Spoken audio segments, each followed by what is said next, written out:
Assalamualaikum warahmatullahi wabarakatuh. Sahabat semuanya, bertemu kembali dengan channel pendidikan Diskusi Hukum.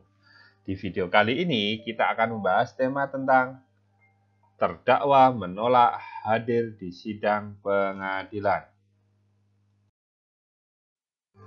Di masa COVID-19 ini, persidangan dilakukan secara online atau terdakwa tidak selalu hadir di ruang persidangan. Dan ini sebenarnya untuk pelaksanaan online ini diserahkan kepada pengadilan setempat ya. Jadi tergantung pada keadaan bagaimana penyebaran virus COVID-19 itu sendiri. Namun rata-rata di sini untuk mencegah semua persidangan pidana dilakukan secara online. Namun banyak juga terdakwa yang menolak untuk hadir di sidang secara online ini. Ini ada alasan yang kami lihat dari ini ya, dari penolakan tersebut. Yang pertama, bahwa terdakwa keberatan dan menolak diajukan sidang secara online sehingga menolak hadir ke ruang tempat di mana sidang online akan dilaksanakan. Ini beranggapan bahwa terdakwa beralasan bahwa kehadiran terdakwa di sidang adalah hak sehingga pengadilan harus menghormati hak dari terdakwa tersebut. Memang ada juga yang terdakwa yang sidang secara hadir di persidangan ya, karena ini juga melihat bagaimana pertimbangan dari pengadilan itu sendiri, bagaimana penyebaran virus. Kalau memang di situ ternyata tingkat penyebaran virus tidak tinggi, bisa jadi dilakukan secara langsung dengan hadirnya terdakwa di persidangan.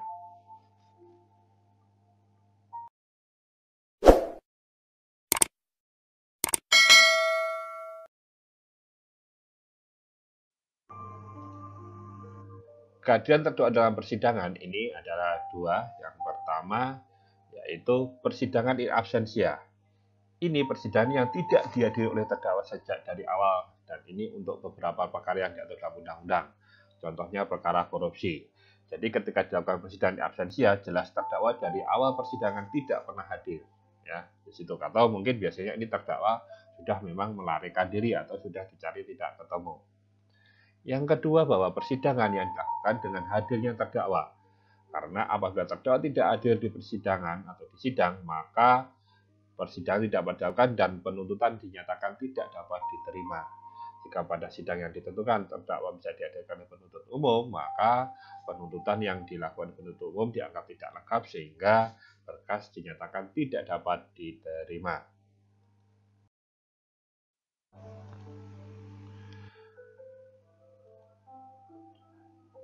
Kita lihat bahwa di dalam aturan pasal 154 KUHP dan di ayat 1 dijelaskan apabila hakim ketua sidang memerintahkan supaya terdakwa dipanggil masuk dan jika ia di dalam tahanan, ia dihadapkan dalam keadaan bebas. Nah, terdakwa ini dihadirkan di persidangan setelah sidang dibuka dan dinyatakan terbuka atau tertutup untuk umum adalah perintah dari hakim. Ya, jadi sidang ini ketika terhadirnya di persidangan terdakwa ini berdasarkan karena perintah hakim setelah membuka persidangan. Ya, jadi dipanggil. Terdakwa yang ada di dalam tahanan itu terdakwa dihadirkan dalam keadaan bebas ya, sebagai dalam pasal 154 ayat 1 KUHP tadi ya.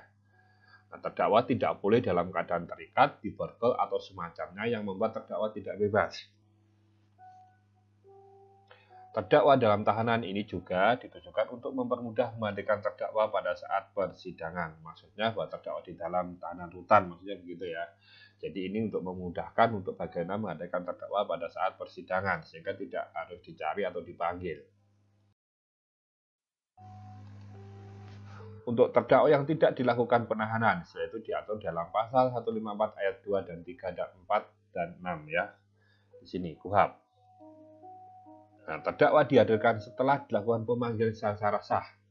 Jika pemanggilan tidak sah, maka hakim memerintahkan pada penuntut umum untuk memanggil secara sah. Jika dipanggil secara sah dan tidak datang, maka dipanggil sekali lagi. Jika setelah dipanggil kedua kalinya tidak hadir, maka dapat dilakukan pemanggilan secara paksa. Jadi di sini nanti untuk hadirnya terdakwa yang tidak lakukan penahanan, jika tetap tidak mau hadir setelah dilakukan pemanggilan sebanyak 2 kali secara sah, maka di situ dihadirkan di persidangan dengan secara paksa.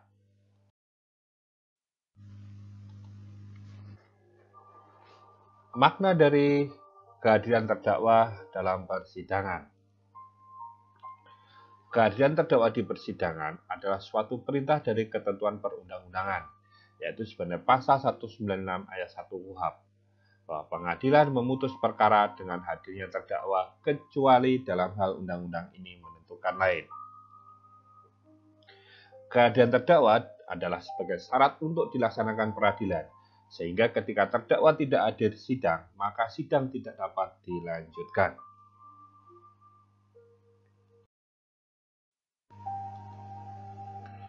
Tidak hadir di sidang bukanlah hak terdakwa, tetapi kewajiban terdakwa.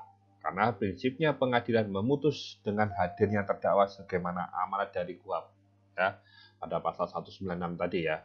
Jadi bahwa terdakwa hadir itu adalah kewajiban terdakwa, bukan hak, ya, gitu. Namun dalam persidangan yang berjalan, apabila terdakwa hendak meninggalkan persidangan adalah haknya. Ya, jadi ketika dia harus datang terlebih dahulu di persidangan, ya kan, untuk diperiksa identitasnya. Tetapi setelah dilakukan proses dia meninggalkan ruang persidangan, itu adalah haknya. Dengan meninggalkan ruang persidangan, maka dianggap melepaskan dan tidak menggunakan haknya untuk membela diri atau pembelaan. Ya, di sini. Jadi ketika dia hadir di sidang ada kewajibannya. Tetapi ketika dia tidak mau setelah hadir melakukan kewajibannya di persidangan, dia menolak tidak terima dengan persidangan itu dan dia meninggalkan pada persidangan adalah sah, itu adalah haknya. Haruskah hadir di ruang sidang? Nah, ini pertanyaannya. Apakah harus selalu hadir di ruang sidang? KUHP menjelaskan persidangan adalah dilakukan dalam ruang sidang. Nah, tapi di masa pandemi COVID-19 ini, Mahkamah Agung mengeluarkan Perma nomor 4 tahun 2020 yaitu tentang administrasi dan persidangan perkara pidana di pengadilan secara elektronik. Di Perma tersebut mengatur mengenai persidangan elektronik di mana terdakwa tidak harus hadir di persidangan. Kita lihat bagaimana memaknai aturan KUHP. KUHP memberikan aturan umum tentang tata cara persidangan yaitu dilakukan di dalam ruang sidang pengadilan. Perma nomor 4 tahun 2020 yaitu tentang administrasi dan persidangan perkara pidana di pengadilan secara elektronik ini memberikan solusi yaitu apabila terjadi keadaan darurat bagaimana persidangan dapat dilaksanakan dengan memanfaatkan teknologi. Yaitu sidang tidak harus dilakukan di luar sidang dan dapat dilakukan secara elektronik di mana terdakwa bisa hadir dari tempat lain tidak harus datang ke ruang persidangan. Bahwa terdakwa hadir yaitu ditempatkan dalam suatu ruangan di mana terdakwa di situ menghadiri persidangan bertatap muka dengan hakim melalui elektronik atau teknologi elektronik atau suatu aplikasi di situ sehingga tetap bisa mendengarkan suara majelis hakim, saksi maupun apa-apa yang ada di persidangan. Dan dalam persidangan elektronik pun hak-hak terdakwa dalam untuk melakukan pembelaan juga diakomodir di situ.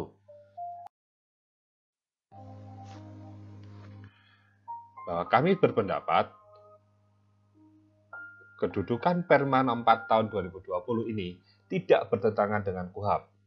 Justru Perma ini adalah menjadi solusi dan memberikan penjabaran bagaimana persidangan pidana dapat dilakukan walaupun dalam kondisi darurat yaitu dengan memanfaatkan teknologi. Ya, jadi kalau saya tidak beranggapan bahwa Perma ini bertentangan dengan KUHP, tapi justru ini adalah menjadikan penjabaran ya bagaimana bisa dilakukan sebagai solusi. Karena bukan berarti ketika KUHP harus sidang dilakukan di persidangan sedangkan Perma mengatur bisa dilakukan di persidangan. Ini berarti tidak bertentangan, tetapi ini justru memberikan suatu solusi atau penjabaran. Ya.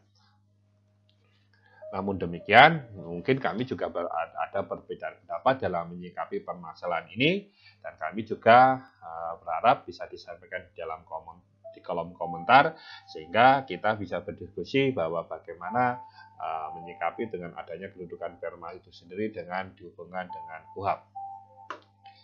Baik, itu tadi video dari kami. Saya ucapkan terima kasih sudah menonton video ini. Dan jika ada pertanyaan, silahkan disampaikan di kolom komentar. Kami akan mencoba menjawab semua pertanyaan yang Anda sampaikan. Sampai bertemu kembali di video yang akan datang di video kami.